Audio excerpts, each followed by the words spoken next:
तो आज और एक नई बाइक के साथ में आए गाइस, इलेक्ट्रिक एथर अहमदनगर के शोरूम में आए थे हम। एथर की दोनों भी वेरिएंट्स के बारे में बात करेंगे, 450X और 450S दोनों मॉडल आज डिटेल में रिव्यू करेंगे। शोरूम में आने के बाद में सबसे पहली चीज जो मुझे पसंद आई और दिखी वो थी ये बाइक। ये पूरी तरह से नेकेड बाइक शोरूम में खड़ी की है ताकि आप खुद एक्सपीरियंस कर सको कि आपकी बाइक किस तरह बनी है, चैसिस कैसी है, सब कुछ आप आपकी आंखों से खुद फील करके देख सकते हो।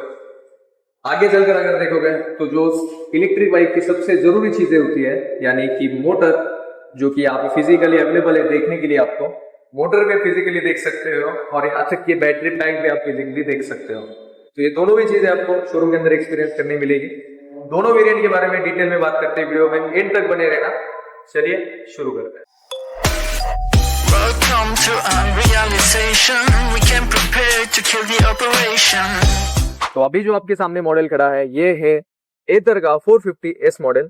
अब जो इलेक्ट्रिक बाइक का सबसे पहला क्वेश्चन होता है कि भाई ये रेंज कितना देती है, तो रेंज की अगर बात करो तो 90 किलोमीटर का रेंज ये 100% चार्ज में देती है। डिपेंड करता है कि आप कौन से मोड में चला रहे हो, गाड़ी को किस तरह चला रहे हो, स्पोर्ट्स मोड में चला रहे हो या फिर स्मार्ट इको मोड में चला रहे हो, इसके ऊपर इसका रेंज वेरी करता है 70 से 90 के बीच में।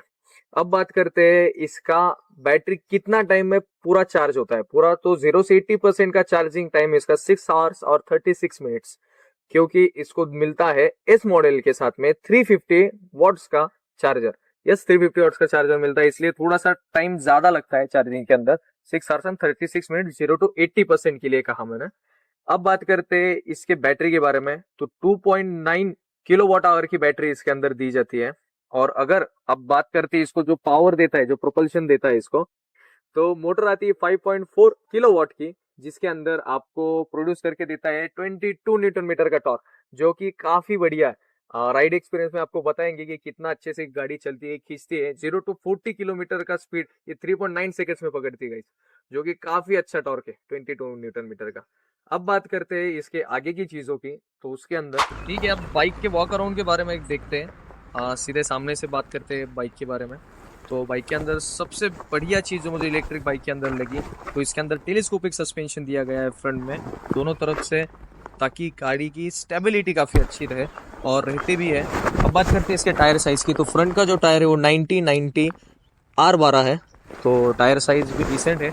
बाइक की थोड़ी सी हाइट ज़रा ज़्यादा दी गई है, ऐसा लगता है, एक इल्यूजन लगता है बाइक का हाइट ज़्यादा दिया गया है, जो कि काफ़ी बढ़िया है। फ्रंट में LED है, अपर डिपर, और यहाँ पे आप देख सकते होंगे एथर एम्बेड किया गया है नाम अंदर से।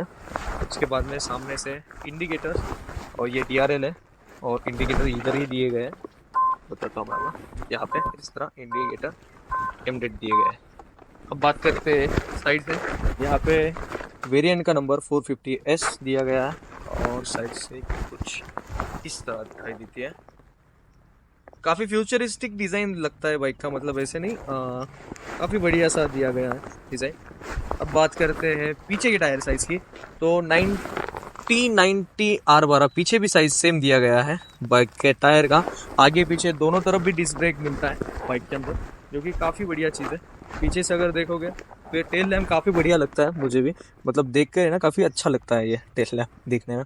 पीछे भी एथर की बैजिंग दी गई है, और ये टेल लैम्प के अंदर एक खास बात ऐसी है कि अगर आप जोर से अगर ब्रेकिंग करो, अर्जेंट ब्रेकिंग करो, तो वो ब्लिंक करता है। ये काफ़ी अच्छी बात दी गई है। यहाँ से आप देख सकते हो कि ओपन बेल्ट ड्राइव दिखता है बाइक का। यहाँ पे गार्ड लगाया गया है ताकि कोई कपड़ा, साड़ी, दुपट्टा कुछ उसके अंदर फंसे ना। यहाँ पे फुटरेस्ट, यहाँ पे एथर की अनदर बैचिंग। बात करते हैं हम इसके बूट के बारे में, तो बूट 22 लीटर्स का डिसेंट साइज है बूट का, काफ़ी, मतलब आप काफ़ी अच्छे से स्टोरेज, काफ़ी सारी चीज़ें कर सकते हो। यहाँ पे एक छोटी सी शायद LED लाइट दी गई है। यस, नाइट के वक्त काफ़ी अच्छे काम आएंगी, पर डे में भी आप देख सक रहे होंगे काफ़ी ब्राइट लाइट है, बहुत ही बढ़िया, अच्छा डिज़ाइन बाइक का। सीट 1। अब सीधे बात करते हैं इसके चार्जिंग पॉइंट से, तो यहाँ पे दिया गया है इसका चार्जिंग पॉइंट, जहाँ पे आप प्लग लगा सकते हो बाइक का। यहाँ पे कुछ वेट कैरी करने के लिए चीज़ें दी गई है, वे शायद लिखा भी है कितना वेट, नो यहाँ पे मेंशन नहीं कि आप कितना वेट लगा सकते हो। अब सीधे चलते हैं इसके 10 मीटर के पास। सबसे पहले स्विचेस, ये किल स्विच है बाइक का ऑन ऑफ करने के लिए। और सबसे बढ़िया और सबसे कन्वीनियंट चीज़ जो मुझे लगी तो वो ये है, रिवर्स के लिए स्पेशल बटन, डेडिकेटेड बटन दिया गया है। नहीं तो हमें यहाँ से नेविगेट करना पड़ता था कि हाँ रिवर्स का मोड अप्लाई करो, ये करो वो करो, तो ये इसके अंदर नहीं करना पड़ता, सीधे सीधे बटन दबाओ और स्टार्ट हो जाएगा। ये मोड नेविगेट करने के लिए यहाँ पे 4 मोड दिए गए बाइक के। एस इको यानी कि स्मार्ट इको, राइड, स्पोर्ट्स, ये 3 मॉडल है। और स्मार्ट इको के अलावा सिर्फ इको मोड भी आता है, यहाँ से नेविगेट करके स्मार्ट इको आप बंद कर सकते हो। तीनों के अंदर डिफरेंस ऐसा है कि स्मार्ट इको के अंदर आप ज़्यादा से ज़्यादा रेंज निकाल सकते हो बाइक की। सिर्फ इको के अंदर थोड़ी सी कम रेंज निकलती है, स्मार्ट इको में आप अप टू 90 किलोमीटर तक जा सकते हो। जैसे आप ये मोड्स आराम से नेविगेट कर सकते हो। ये स्टार्ट ऑन ऑफ का बटन है, फ्रंट का ब्रेक। उसके बाद में आप लेफ्ट साइड को आते हैं तो टॉगल करने के लिए आप एक जॉयस्टिक जैसा दिया गया है जो कि काफ़ी बढ़िया। अपर डिपर का बटन यहीं पे दिया गया है, यहाँ पे साइन फोकस करने दो, हाँ साइन अपर, ये डिपर अपर। उसके बाद में नेविगेशन और ये टर्न इंडिकेटर जो भी डेडिकेटेड दिया गया है मुझे काफ़ी बढ़िया लगा। चेतक के अंदर ये डेडिकेटेड अलग से दिया गया है, लेफ्ट का लेफ्ट साइड को, राइट का राइट साइड को, जो कि थोड़ा सा कंफ्यूजिंग है मेरे लिए। मैं ऐसा मानता हूँ जो होना चाहिए ऐसा ही होना चाहिए। यहाँ पे लेफ्ट साइड का इंडिकेटर, राइट साइड का इंडिकेटर, ठीक है। ये बाइक का ऑन दिया गया। अब नेविगेशन में क्या क्या नेविगेट कर सकते हो तो मैं आपको बताता हूँ नेविगेशन में क्या क्या हो सकता है। यहाँ पे स्मार्ट इको ऑन है, ऑटो इंडिकेटर मतलब टर्न मारने के बाद में इंडिकेटर ऑटोमेटिक बंद हो जाएगा। और मैं गाइड में होम लाइट आप बंद करने, बाइक बंद करने के बाद में इवनिंग में ये 20 सेकंड्स अप टू फ्रंट का जो मेन लाइट है हेड लाइट वो चालू रखता है। के बाद में इनकॉग्निटो ऑफ किया है, ये आपका जो कुछ भी है आपका मतलब अगर आप कनेक्ट कर रहे हो तो आपके कोई भी डिटेल्स आपको नहीं मिल सकती, यानी कि डेस्टिनेशंस की, कॉलिंग की वगैरह, ये इनकॉग्निटो में बंद हो जाता है। शट डाउन के लिए होल्ड करो, ठीक है। तो इतने सारी चीज़ें इसके अंदर दी गई है। Smart eco fall safe on मतलब फॉल सेफ क्या है, अगर आपकी बाइक गलती से चलते वक्त ऐसे गिर गई तो मोटर वो ऑटोमेटिकली बंद कर देगा, ये फॉल सेफ मोड। उसके बाद में आता है कोस्टिंग रीजनरेशन। ये कोस्टिंग रीजनरेशन ऐसा होता है कि आप जब बाइक चलाते हो और बाइक का चलाते चलाते आपने एक्सेलेरेटर छोड़ दिया, तो जब एक्सेलेरेटर छोड़ते हो तो ये ऑटोमेटिकली कोस्टिंग रीजनरेशन करता है, यानी कि आप बैटरी को वापस चार्ज करने का प्रयास वो खुद ही करता है। पेयर ऑफ फोन, यहाँ से आप ब्लूटूथ से अपना मोबाइल कनेक्ट कर सकते हो, वाईफाई से, ब्लूटूथ से। यहाँ पे उसका लोगो है, ठीक है। अभी यहाँ पे रेंज बताता है कितना रेंज बाकी है, किलोमीटर अपना बैटरी का परसेंटेज नहीं बताता, तो आप जब चार्ज को लगाओगे तभी परसेंटेज यहाँ पे शो होता है, अदरवाइज ऐसे खाली इसमें परसेंटेज शो नहीं होता बाइक का। तो यही था 450S मॉडल। और अब हम जिस मॉडल के बारे में बात कर रहे हैं ये वेरिएंट है 450 का एक्स वेरिएंट। एक्स वेरिएंट के अंदर एक्चुअली 2 टाइप्स आते हैं, 2 टाइप या फिर उसके अंदर भी 2 वेरिएंट है। तो उसके अंदर आता है एक LR जिसे कहते हैं लो रेंज, और एक आता है HR जिसका मतलब है हाई रेंज। तो लो रेंज और एक्स 450S लो रेंज यानी कि 450X का LR और 450 का S, इन दोनों में सिर्फ एक ही मेजर डिफरेंस है कि उसके अंदर, इसके अंदर जो टच स्क्रीन नहीं मिलता 7 इंच का, वो इसके अंदर यानी कि LR मॉडल के अंदर 450X LR के अंदर यहाँ पे टच स्क्रीन मिलता है 7 इंच का। बस दोनों के अंदर इतना ही डिफरेंस है, बाकी रेंज, उसके बाद में बैटरी कैपेसिटी सब कुछ बिल्कुल ही सेम है। अब बात करते हैं इस पर्टिकुलर मॉडल की, तो ये है 450X का HR मॉडल जो कि काफी सारे चेंजेस के साथ में आता है। सबसे पहले अगर चेंजेस की बात कर रहे हैं तो इसकी रेंज की बात कर रहे हैं। रेंज के अंदर ये अप टू 110 किलोमीटर तक का रेंज दे देता है। क्लेम ज्यादा किया है कंपनी ने पर 110 तक दे देती है, डिपेंडिंग अगेन मैं कहूंगा कि आप चला रहे कौन से मोड के ऊपर हो, कितना स्पीड है, कैसा ट्रैफिक है, सब कुछ डिपेंड करता है बाइक का। पर 110-100 तक तो आराम से दे ही देंगी। अब बात करते हैं इसके मोटर की, या फिर सबसे पहले बात करते हैं इसकी बैटरी से। बैटरी कैपेसिटी है इसकी 3.9 किलोवाट आवर, जो कि चार्ज करने के लिए कंपनी की ओर से हमें मिलता है 750 वॉट्स का चार्जर, जिसके अंदर बैटरी चार्ज हो जाती है 4 आवर एंड 30 मिनट्स में 0 to 80% हो जाती है 4 आवर एंड 30 मिनट्स में। अब बात करते हैं गाड़ी की मोटर के बारे में जो इसको पावर देती है। मोटर भी गाइस काफी ज्यादा पावरफुल कर दी गई है। 6.4 किलोवाट की मोटर इसके अंदर मिलती है हमें, 6.4 किलोवाट की, जो प्रोड्यूस करती है ऑलमोस्ट 26 न्यूटन मीटर का टॉर्क, जो कि काफी ज्यादा है। बाकी गाड़ी के अंदर कोई भी फिजिकल चेंजेस नहीं दिखने मिलेंगे आपको, फ्रंट से लेकर तो एंड तक सब कुछ सेम है। सिर्फ जो चेंजेस है वो है इसके डिस्प्ले में, जो कि 7 इंच का टच स्क्रीन डिस्प्ले आता है 800 निट्स की ब्राइटनेस के साथ में। और जो एस मॉडल है उसका जो विदाउट टच स्क्रीन आता है, नॉन टच स्क्रीन, उसका आता है 500 निट्स की ब्राइटनेस। 700 800 निट्स और 500 निट्स ध्यान में रखिएगा। अब बात करते हैं सीधे बाइक के शायद टेस्ट राइड के बारे में, क्योंकि वॉक अराउंड में कोई डिफरेंसेस नहीं है। आपको एक बार मैं टच स्क्रीन पर दिखा दूंगा मैं, और उसके बाद में सीधा चलते हैं टेस्ट राइड के लिए। तो ठीक है, तो गाइज अब सबसे पहले हमें ना इसे लेते हैं अब इको मोड में, फिर धीरे धीरे मोड चेंज करके भी पता करेंगे कि बाइक का कैसा है पिकअप, कैसा है feedback, throttle to power ratio कैसा है रिस्पॉन्स, सब कुछ देखते हैं बाइक का। सबसे पहले इसकी स्टेबिलिटी चेक करेंगे। तो हम चलते हैं पहले ऑफ रोड करने के लिए। तो मतलब ऑफ रोड नहीं कह सकते हो, बट ऐसा रोड है कि जिसके ऊपर काफ़ी ज़्यादा उतार चढ़ाव है। तो स्टार्ट करते हैं। ओके, अभी तक कुछ पंपिंग फील तो नहीं हो रहा, बाइक काफ़ी अच्छे से हैंडल कर पा रही है। ठीक,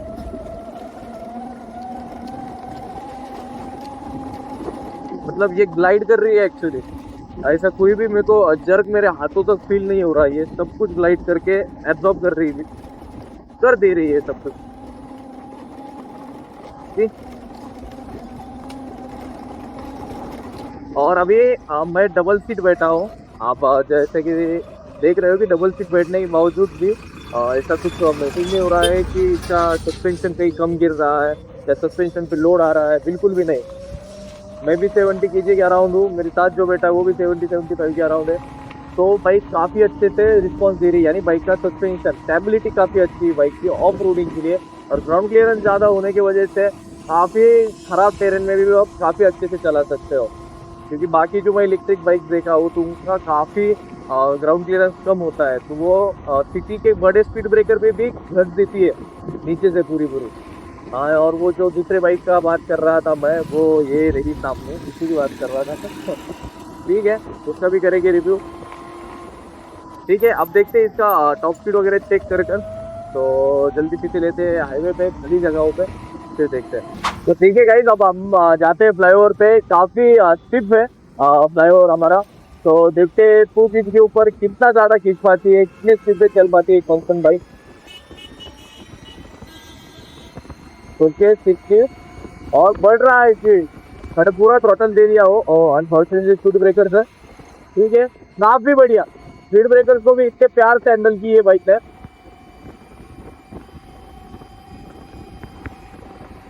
मैं सिंगल हैंडलेट चला रहा हूँ, बट बाइक काफ़ी अच्छे से हैंडल कर पा रही है सारी चीज़ों को। ठीक है, अभी यहाँ पे पार्क करता हूँ। काफ़ी अच्छा था, मतलब ऐसा बिल्कुल महसूस नहीं हुआ कि काफ़ी स्टिफ है। डबल सीट चल रहे हो आप, इलेक्ट्रिक बाइक है, इंक्रीजिंग में था तो मैं स्पोर्ट मोड में डाल दिया था बाइक, इको में नहीं था। इको में भी चल जाएंगी, कोई दिक्कत नहीं है, क्योंकि स्पोर्ट्स में काफ़ी अच्छा फीडबैक दिया उसका। राइट, अब हम सीधे स्पोर्ट्स में चलते हैं, देखते हैं टॉप स्पीड कितना जाता है बाइक का। डबल सीट है, ये चीज़ को भूलना मत। और 3, 2, 1 गो। पूरा थ्रॉटल पहले से ही दिया हो। 30, 40, 50 प्लस,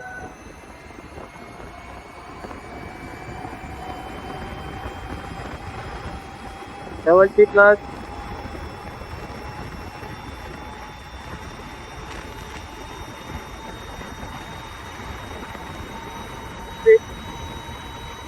7,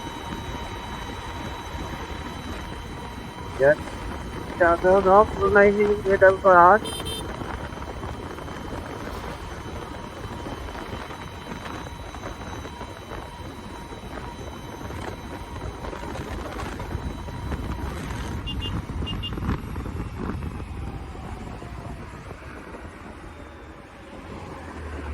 तो गाड़ी का टॉप स्पीड 90 ही है। आप एक मॉडल भी लोगे तो भी उसको 90 पे लॉक कर दिया है कंपनी ने। ये ज़्यादा जा सकती है, बट अनफॉर्चुनेटली 90 तक ही इसको लिमिट दे दिया है। बट 90 तक भी काफ़ी जल्दी गई। प्लस ये बात ध्यान में रखिएगा कि ये बाइक डबल सीट चल रही है अभी।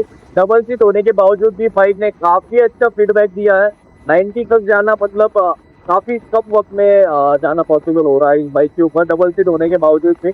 काफी अच्छा एक्सपीरियंस है। और जैसे फ्लाईओवर पे आप जानते हो कि यहाँ पे सेक्शन रहते हैं, सेक्शन की वजह से काफी बम्पी होता है रोड कुछ टाइम के बाद जब सेक्शन आता है।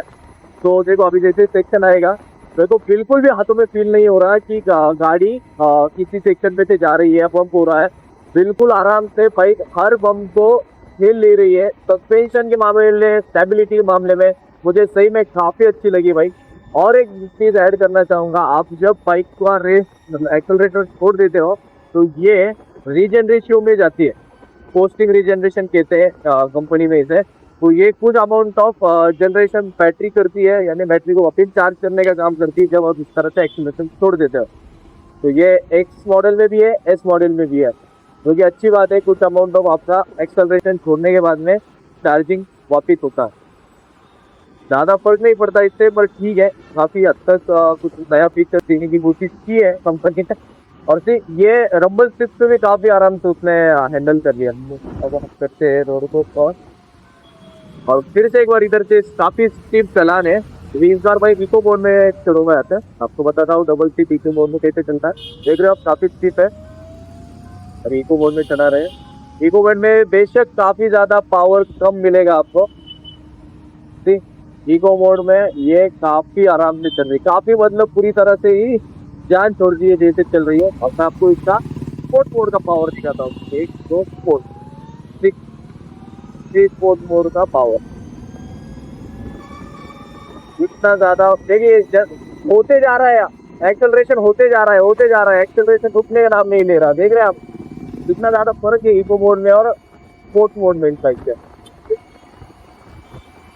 बस होते जाएगा, अब तो 90 किलोमीटर पर आवर तक जाएगा।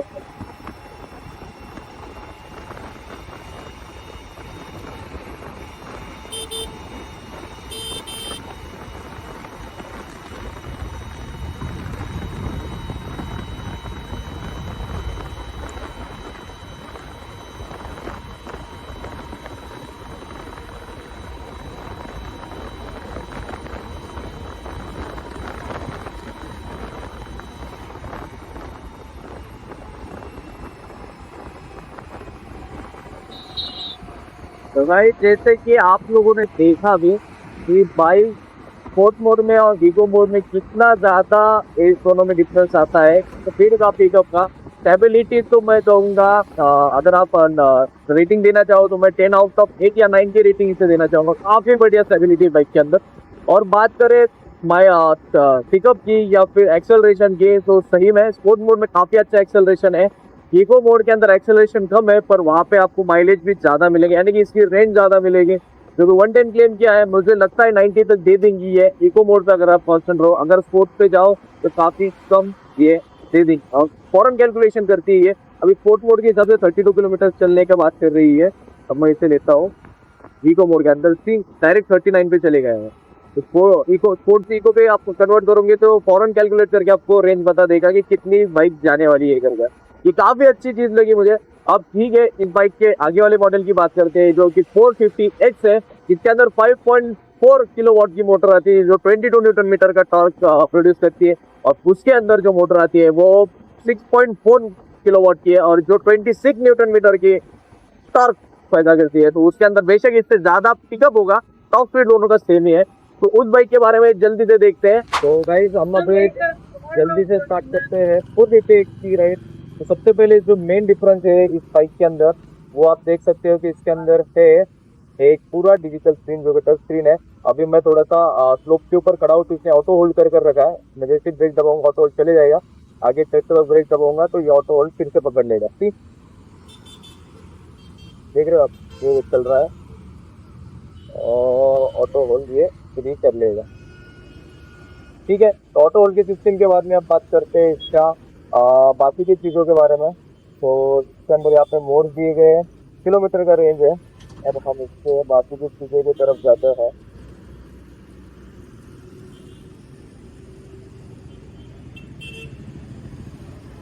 मैं इसको पहले ना ऑफ कर देता हूँ। हाँ, इंक्रीज एंगेज करने तक ये नहीं आएगा। अब यहाँ पे आप देख सकते हो कि डिजिटली पूरा मैप दिख सकता है यहाँ पे। अब मैं पहले तो है ना यहाँ पे सेट करता हूँ कुछ, लेट मी सेट DX50 चौक अहमदनगर। ठीक है। एक आपको आइडिया आ जाएगा, 5.3 किलोमीटर 11 मिनट लगेंगे। डायरेक्ट मैप लगाया हो, ठीक है। तो यहाँ से न्यूटन बता रहा है, काफ़ी दूर से है पर ठीक है। फिर इसके बाद में मैं राइट से इधर जाऊँगा, ओके। सर्च करना पड़ेगा। 53 किलोमीटर जाएगा, 61 किलोमीटर मतलब चार्जिंग है। और इसके अंदर जो अलग चीज़ आती है सबसे, वो है राइट स्पोर्ट और वर्क मोड इसके अंदर, जो कि काफ़ी ज़्यादा पिकअप देता है। बाकी के ब्लूटूथ के वगैरह ये सारे फीचर्स तो आप जान सकते हो काफ़ी जगह से। हम बस ऐसी टेस्ट से ही चेक करेंगे, इसका मैप जो ज़रूरी है वो किस तरह वर्क करता है ये देखेंगे। और 6.4 किलोवाट की मोटर इसके अंदर, तो 6.4 किलोमीटर की 26 न्यूटन मीटर वाली मोटर कितना फर्क देती है पिकअप में, ये चेक करना है। तो इसे करते हम जल्दी से ब्रेक प्लस स्टार्ट, गाड़ी हुई स्टार्ट। अब मैं इसे पहले लेता हूँ इको मोड में चला कर देखेंगे पहले बाइक को। तो ठीक है गाइस, अभी हम चल रहे हैं इसके इको मोड में। तो एक बात मैं यस और एक्स मॉडल दोनों के बारे में बोलना चाहूँगा कि दोनों भी मॉडल में जो मोटर का आवाज़ है वो थोड़ा सा ज़्यादा लाउड है, मतलब कंपैरेटिवली जो बाकी के इलेक्ट्रिक व्हीकल्स है उनसे ज़्यादा मोटर का आवाज़ इसमें थोड़ा सा ज़्यादा है। यानी नहीं, आप फील कर सकते हो कि बाइक जब आप रेस दोगे तो ये पूरा इस तरह से बिल्कुल आवाज़ इसका डाउन है। तो अभी हम फिर से फ्लाईओवर पे जाते हैं। फ्लाईओवर पे चेक करेंगे कि हम इको अभी पहले तो मैं इको मोड लगाया हूँ। इको मोड पे ज़्यादा पावर वाली मोटर कितने आराम से चल सकती है। 49-50 के अराउंड स्पीड ऑलरेडी था अपना, तो मेंटेन उतना ही करना चाहिए उसमें, ठीक है। तो डाउन हो रहा है क्योंकि एक इको मोड में है, ठीक है। अभी हम सबसे पहले पूरा चढ़ लेते हैं इसको, जो कि काफ़ी स्लो हो रहा है, ठीक है। तो डालने के बाद में ड्रास्टिक चेंज आता था इसके पिकअप में, बिल्कुल ड्रास्टिक। एक्सेलरेशन इतना हाई हो जाता है जैसे आप स्पोर्ट्स में डालोगे। बट अभी इसके अंदर एक और नई चीज़ ऐड कर दी गई है 450 के अंदर, जो कि एस में नहीं मिलता हमें, वो है इसका वर्क मोड। वर्क मोड के अंदर ये और स्पोर्ट्स मोड से कितना अच्छा परफॉर्म कर सकती है ये ट्राई करेंगे हम लोग। तो फिर जल्दी से करते हैं इसे वर्क। अब देख रहे हो आप वर्क मोड में है। अब हम जाते हैं इसे कंप्लीट कर लेके, देखते हैं कहाँ तक जा पाती है। 1 2 3 2 और जबरदस्त पंच, गाइस काफी जबरदस्त पंच बाइक ने दिया वर्क मोड में।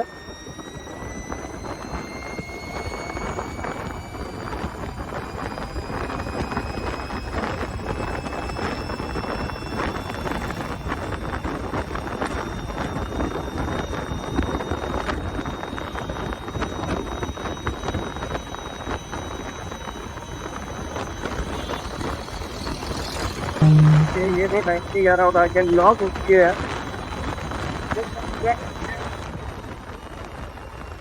तो गाइस जैसे कि आप देख रहे हो 90 के पास इसका लिमिट दे दिया गया है स्पीडिंग का। बट वर्क मोड में बेशक काफी ज्यादा एक्सेलरेशन में फर्क है, स्पोर्ट से भी ज्यादा जबरदस्त एक्सेलरेशन बहुत स्पोर्ट में मिलता है हमें, जो कि काफी जरूरी चीज है। स्टेबिलिटी के मामले में दोनों भी मॉडल बिल्कुल सेम है। फ्रंट में टेलीस्कोपिक सस्पेंशन, रियर में मोनोकॉक सस्पेंशन, जो काफी अच्छे से बम्पी रोड को संभाल सकता है गाइस।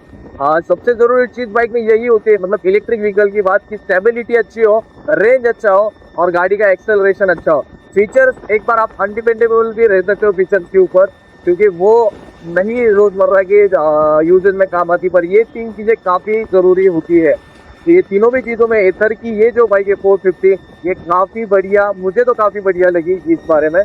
अब हम इसे फिर से ले लेते हैं, स्पोर्ट्स में नहीं है, राइड मोड पे लेते हैं। सिटी में अगर आप राइड करोगे तो देखो किलोमीटर जो वक्त बोर्ड के साथ अपडेट होता है ना, फॉरन किलोमीटर, ये काफी ज्यादा अच्छी चीज है। आपको फॉरन आइडिया आ जाएगा कि अपने को कौन से मॉडल पे चलना है, कितने दूर जाना है, कौन से बोर्ड पे चलना है, कितना दूर जाना है, ये फॉरन आप समझ सकोगे। इसके अंदर भी रिजनरेटिव ये दिया गया है, पोस्ट रिजनरेशन दिया गया है इसके अंदर भी, जो कि काफी अच्छी बात है। तो ठीक है, यही था बाइक के बारे में। 450 और एक्स के बीच में यही डिफरेंस था। काफ़ी सारे फीचर्स में डिफरेंस होते हैं, वो आप अलग से जो 15,000 का पैक लोगे उसके अंदर आएगा। बट 26 न्यूटन मीटर ये पूरा देता है। स्पोर्ट्स मोड में फॉरन पिकअप, फॉरन देख रहे हो। ठीक है, यही था 450 का और 450 का दोनों का राइड कंपैरिजन, जो कि काफ़ी अच्छा है। दोनों भी बाइक के साथ आप जा सकते हो। ठीक है, तो अब कंक्लूजन में मिलते हैं। तो दोनों बाइक्स चलाने के बाद में और दोनों बाइक्स को फिजिकली आपको दिखाने के बाद में काफी लंबी राइड्स मारा हूँ मैं। तो देखा जाए तो गाड़ी काफी बढ़िया है, मतलब मुझे कैसे पसंद आई तो इसकी स्टेबिलिटी काफी अच्छी लगी मुझे, सस्पेंशन काफी बढ़िया था। और रही बात रेंज की, अगर आपको मेरा कुछ राय देना चाहो तो किसी भी इलेक्ट्रिक बाइक को लेने का एक ही मेरे नजरिए से एक जरूरी पॉइंट होता है कि वो आखिर रेंज कितनी देती है। फीचर्स मेरे लिए मैटर काफी कम करते हैं, वो रेंज कितना देती है, उसका ड्यूरेबिलिटी कितना है, उसका ऑफ रोडिंग कैपेबिलिटीज कितना अच्छा है, और उसके बाद में वो कितना चीजें को अच्छे से झेल सकती है। यानी कि रेन हुआ, उसके बाद में मैं आपको कहूँ तो गड्ढे भरे रास्ते हुए, काफी जगह पे गड्ढे भरे रास्ते होते हैं, तो मुझे ये बाइक उस मामलों में ज्यादा अच्छी लगी क्योंकि काफी अच्छे से हैंडल करती है गड्ढों को भी।